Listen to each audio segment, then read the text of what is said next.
social media piece, we kind of talked about like pros and cons and why it's important and why it's not, and how sometimes people get lost in the social media thing. What's really important that we didn't really talk about is the fact that there are ladders of engagement, right? So everybody's not going to be ready to be in the street with us when things happen. Everybody's not going to be willing to get arrested. Everybody's not going to be willing to put their livelihoods on the line. But social media is a place to start that, and that's really important. So I wanted to touch back on that. On the Ferguson, I got back from Ferguson about a week ago. And it was probably one of the most life-changing experiences that I've had. So when I found out about Mike Brown dying, right, and the reason why I went back to social media is we only knew what was happening in Ferguson because of people who were on the ground tweeting about it, right? Media wasn't telling us what was actually happening. So I found out and immediately wanted to go out there, wasn't able to, and finally was able to go out for the weekend of resistance. And what I saw literally changed my life, right? So we talk about movement work and we talk about being serious about this, and this is our life and this is everything, but we have young people who were literally, I'm gonna watch my language, people who care so much that they don't give a fuck anymore. Right? And there's a difference between you not giving a fuck and you not caring, and you caring so much that nothing else could possibly ever matter. So Brother Malcolm talked about lost voices. I met a 15-year-old out there whose name is Loki, who is the most amazing young man I have ever met in my life. Because he's 15 years old, does not care what people have to say about him, and knows what he needs to do. So he slept outside for 31 days, and they were in a tent encampment outside. People hung nooses and they stayed out there still. And for him, in his words, nothing else is more important than him being out there every night for his people. Right? Because he cares that much about his people. And that's what we've lost touch of, right? Our humanity. We've been trained through education that we're robots. You learn information, you regurgitate it, you do what I need you to do. And I feel bad sometimes because I'm in a space now where I'm supposed to be sitting in someone's law class. And that's not what's important to me right now. What's important to me right now is being here for my people. And to see a 15-year-old, and I'm 22 now, not that much older than him, but at 15, that wasn't my concern. My concern was, I need to memorize this information for this test. I need to get really good grades. I need to go to college. And we touched on it a little bit earlier about the respectability, right? Your respectability will not save you. Right?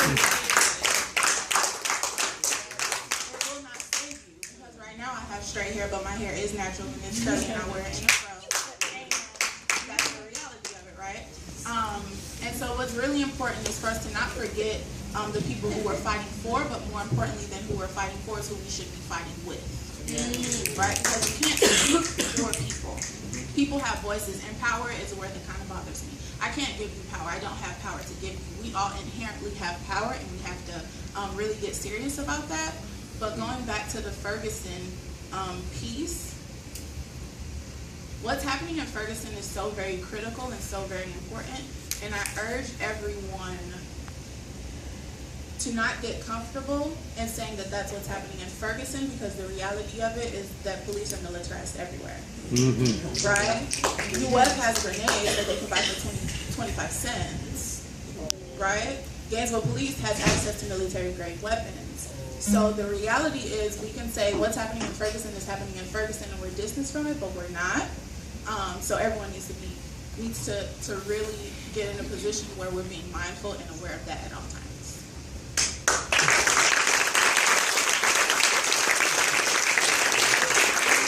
Don't go. Everybody say don't go. Don't go. Don't go.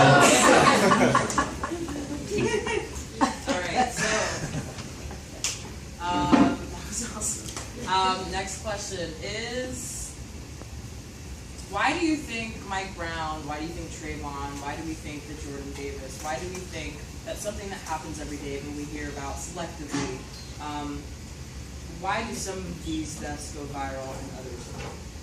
Like why do we know about Mike Brown as opposed to, not that many people know about Aiyana Jones, who was an 8-year-old that was killed by like a police raid? Why do we know about some and not the others? Or why do you think that? I think and it kind of touches back to the point of, I mean, certain stories get media coverage. I think there is something to be said about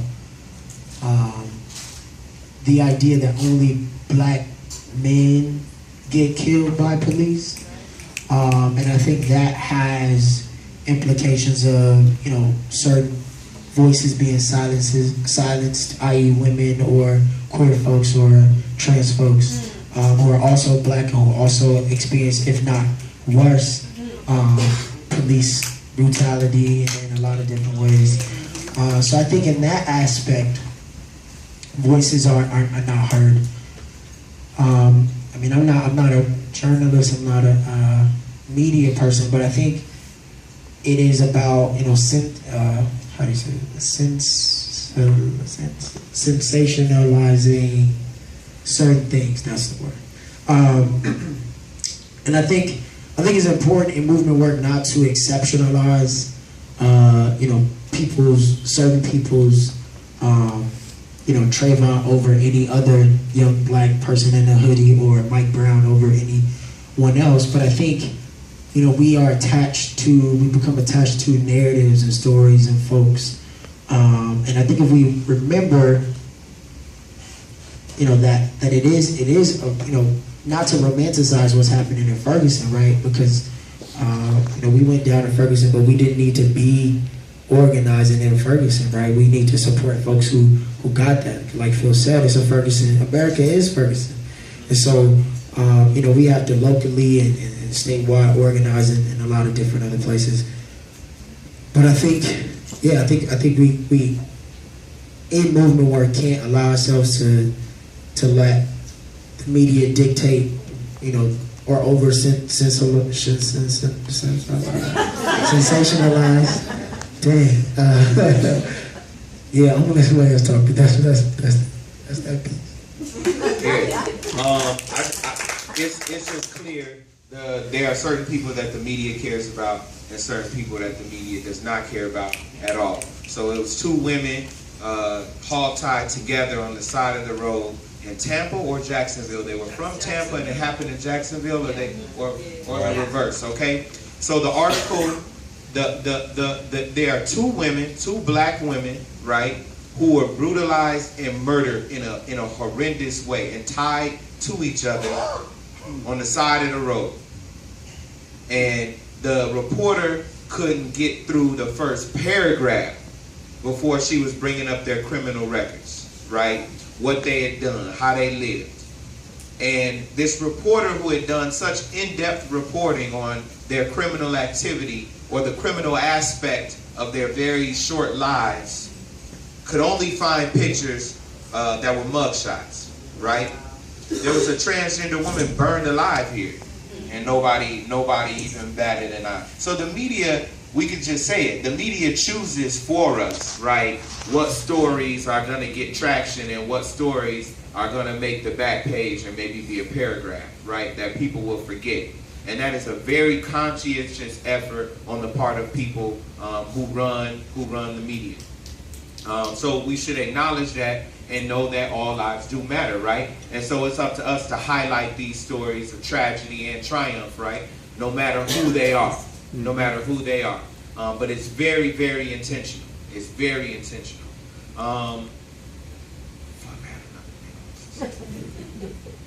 Don't force it. Yeah, thanks you. I'm gonna pass it to Shamil. There's one other thing, but I'll pass it. I lost it. She don't need you.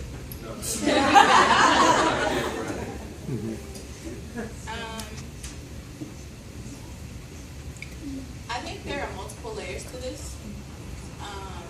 So one being the media piece. Who controls the media? Who controls what is said, how it's said, how much time is given for it, and the reality is that people of color don't really own that. So when we have these conversations, we need to be talking about what do we need to do so that we can not only control our own narrative, but control how our narrative is put out. And then the other piece that I think is really important is the fact that we've been conditioned to have really, really short attention spans, right? So I live this work, I do it every day, and I'm sitting in the back of the room, and as amazing as these brothers are, I was kind of tuning out. I'm just being honest, right? And so we have these pauses of the moment. We get really mad and we flare up and we're upset, and it's a really big thing, and then it dies down and the momentum goes away and people kind of go back to their regular lives. And we hear about something else happening, and I don't know if it's we're too tired or too beat down or too far removed, that it doesn't have as much of an impact anymore. How about preoccupied? Preoccupied. That's a really good word. That's a really good word. And I see you here. Yeah, I keep thinking about the context within which this trouble is festering, which is a long history of police brutality across all ethnic groups or all parts of the society in the United States. And by old, I'm only referring to what little I know about it. I'm sure there's more than that. From direct experience or indirect experience from people that I know, who are 75 years old, 80 years old, grew up in German neighborhoods, or grew up in St. Louis or in Chicago, or in Jewish neighborhoods as well, or who grew up getting beaten up by the police so that they would learn to respect the authority. So this, I see it as part of that more inclusive context that what you were talking about. And so my urgency is how we put these actions into that context, and how we solve that culture of profound disrespect for the people by the state through this police brutality. How do we do that? Hold on, think about it. We want to stay on the agenda so we can stay on time. And there is an audience discussion portion, so I want you to keep Mercedes this question. Are you dying to answer it? Okay. If you want to, we can go ahead and do that. But there are a couple more questions, and then we're going to open it up. You're going to put it, okay. No? Okay. All right. So the next question, and we're going to wrap it up just so that we can get to the discussion things. There were a couple other ones, but excuse me. Could I ask everybody if they knew that the city police was more like security guards for the city? Yeah, we're gonna get to that. And it don't have anything to do with the color of the skin, nothing of that. It's got more to do with where you stand, how you're doing it, how you was raised, and your dignity. Okay. Would that be a better issue to address upon everything that you're doing out in the world? It'd be a better time. I'm gonna tell you that it definitely has something to do with color, but cops are just. We're gonna get to it. We're gonna get to it. Hold on. We're gonna get to it. Just give us a second. So the next question was for the audience. Was y'all are exuberant and inspiring Black youth putting feet to the ground and really dealing in action. So that was like the intro to the question, because it must be said. What is it like, or what have your experiences been like working with some of the older folks? Some of the people that were, no, but you're bad. Folks that were in the movement before, or who have experience from the civil rights movement or an anti-war movement, or just older folks that you've come into contact with. Because we had a little bit of something when we occupied the Capitol after the summer. So there are experiences. Is the torch being passed, or are you taking it forcibly? There ain't no torch. It's ours. That's another hallmark of things I've seen in Ferguson. I don't want to make over general remarks, but you know, there are folks like John Lewis and other folks who have been very supportive. I had the opportunity to tell John Lewis that I disagree with his perspective, and I disagree with where he was at, and I disagree with his comments about how much progress we've made in this country. And my grade for how he took that was A. He came up to me and said, "That's exactly what I would have told somebody who was like me when I was younger." So John Lewis is cool. John Lewis is cool. Al Sharpton, his time is over. Jesse Jackson, his time is over. The NAACP is on probation. You know, no offense to the college contingent, but you know, those organizations don't really reflect where things are going. I don't know where they be coming from. Al Sharpton is Just say it, bro. he's Just say it. feds. He's a usurper. I don't really have many positive things to say, but on a generational level, I think there are spaces that older folks have provided great guidance and great tutelage to people, but there is no torch. Young people are not waiting for it. They're not waiting for it to happen, because I think for anyone who is older now, who is a true radical or revolutionary, and if they were really that when they were younger, they would completely understand if we're not waiting on somebody to hand them the torch. So I don't have no beef with older folks. I'm not trying to. We want to build a movement that has an inclusive space, whether it's age or what, because there's experience to be had. But we out here, there's a lot more we got to do. There's a lot more that has to be said, but we're not looking for anybody to say it for us.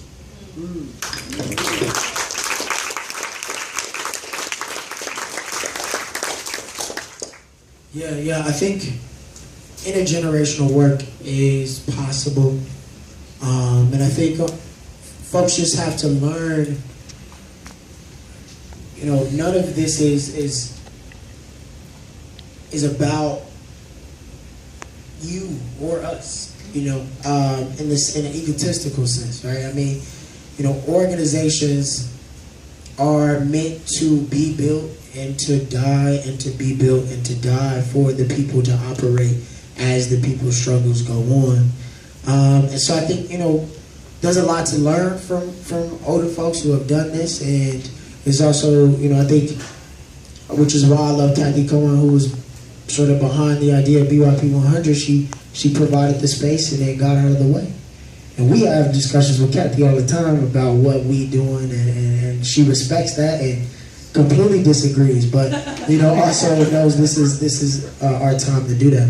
And it was never no torch, because we've still been burning, and we still burning, and so it's hot, and so we're not waiting to continue to burn until you tell us where the water at, because you ain't figured out either. And so you know, you learn how to, you know, plumb a little bit, do some plumbing, but we gotta find the water. Love it. Love it.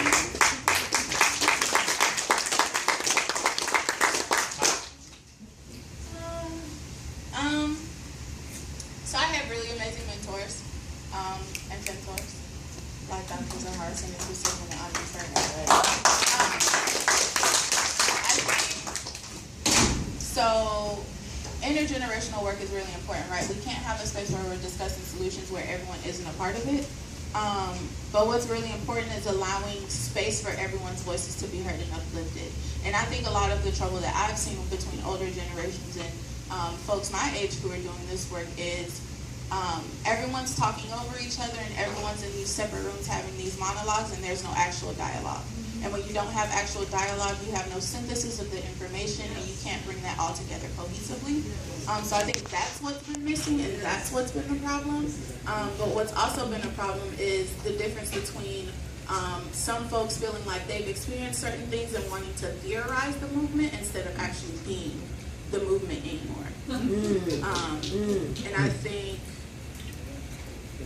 both things are important, but that those monologues happening in two separate rooms is not going to get us where we're trying to go. And dialogue, real dialogue and synthesis is what's going to be important and key.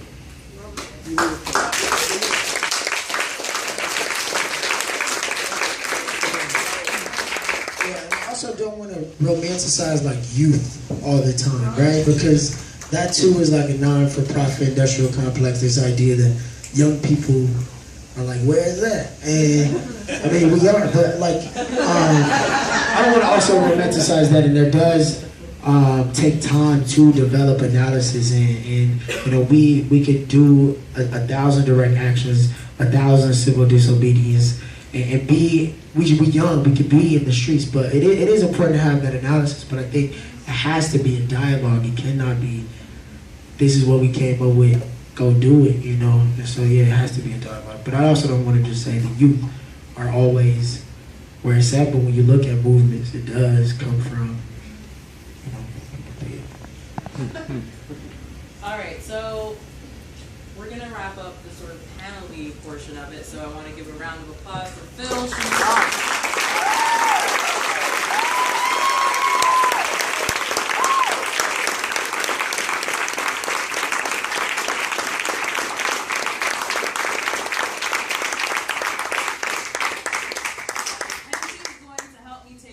If you don't know what stack is, you raise your hand, you get taken in order. I'll show you what stack is.